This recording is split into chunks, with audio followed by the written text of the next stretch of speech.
And as far as laughter, I mean, you're right.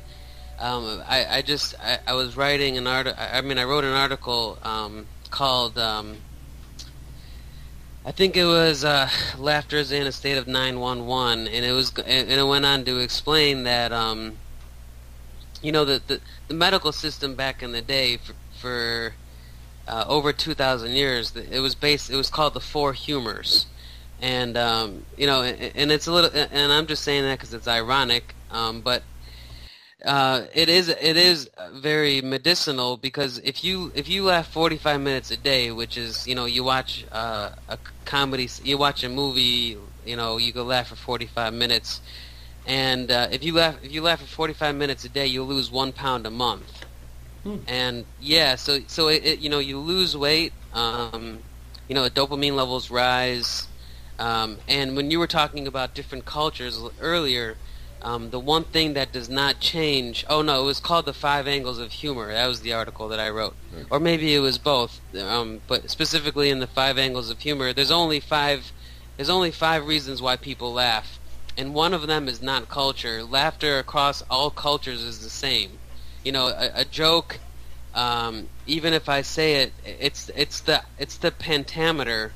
I work for a gardener and he only speaks Spanish, but I told him a joke in Arabic and he was laughing hysterically.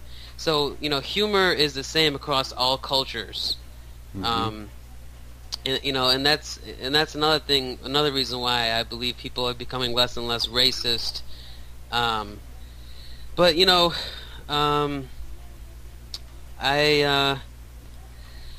I believe. I don't believe I'm the funniest person in the world. I believe I believe in a great cause, which is this: I never repeat a joke. And I'm in Nashville, and I'm gonna be performing tonight. God willing, I'm gonna be able to have some time on air, and if not, I could do it. I'm gonna be back here next month, so I could do maybe even one or two shows here. And then, we're already subjected to this. I never repeat a joke through Twitter, through Facebook. When you're in high school, they say in with the old. I mean, they say out with the old, in with the new. There's so much fascism, and there's so much in being popular. There's even a really popular song called "Popular" by Nada Surf, and I believe that we're all subjected to not repeating a joke. Nobody, when you're on Facebook, when you're on Twitter, when you're on these social platforms, there's nobody that really promotes or types the same thing over and over and over. So basically, they're not repeating a joke, and on Tuesday, I find out. Right now I'm a semifinalist for an NBC Saturday Night Live contest, where they're looking to buy rights to the next great comedy show, and I'm a semifinalist. I got an email, and on Tuesday I find out if I become a quarterfinalist, and also on Tuesday I find out if I'm going to be on TV for my journalism. If you go to ArabDailyNews.com, you see my picture on the lower right panel. I'm holding a cat, and it says the #1 entertainment columnist for the Arab Daily News, and I work for free. They don't pay me, and the only reason why I subject myself to that is because they're so into that hype. They're so close-minded, and they're so condemned into buying into this hype. And they don't understand is that they're inflating the egos of these people, of these radicalists, and that's exactly what they want. You don't behead a journalist, multiple times because you want to be feared. It's because they have an ego and they want to be better than Americans. I mean, that's the bottom line, really. And so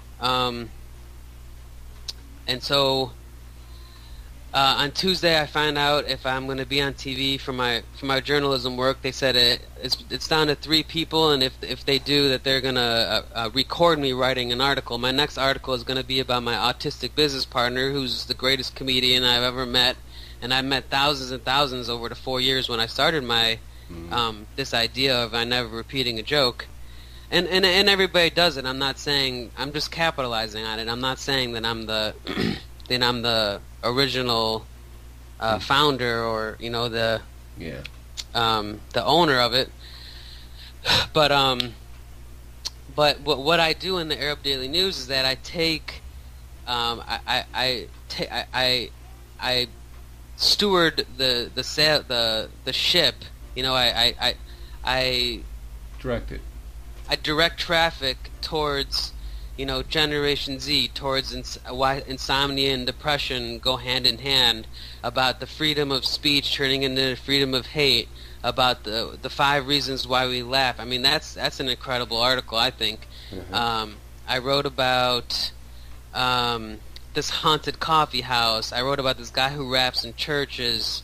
And every time I write an article, I'm like, I'm probably gonna get fired because it doesn't have to do with, I'm writing an article.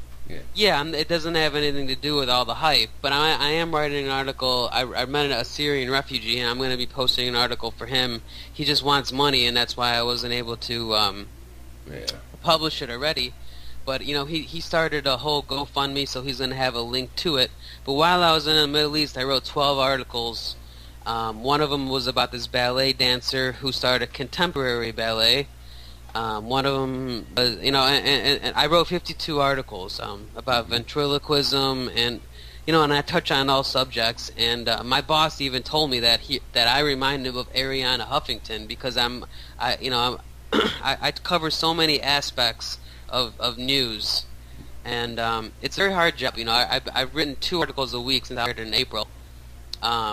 And it sucks. I get very angry. It's hard to sleep at night knowing that I'm putting so much effort and time and love and blood and sweat and tears into my job, where at the end of the day, it's making my quality of life worse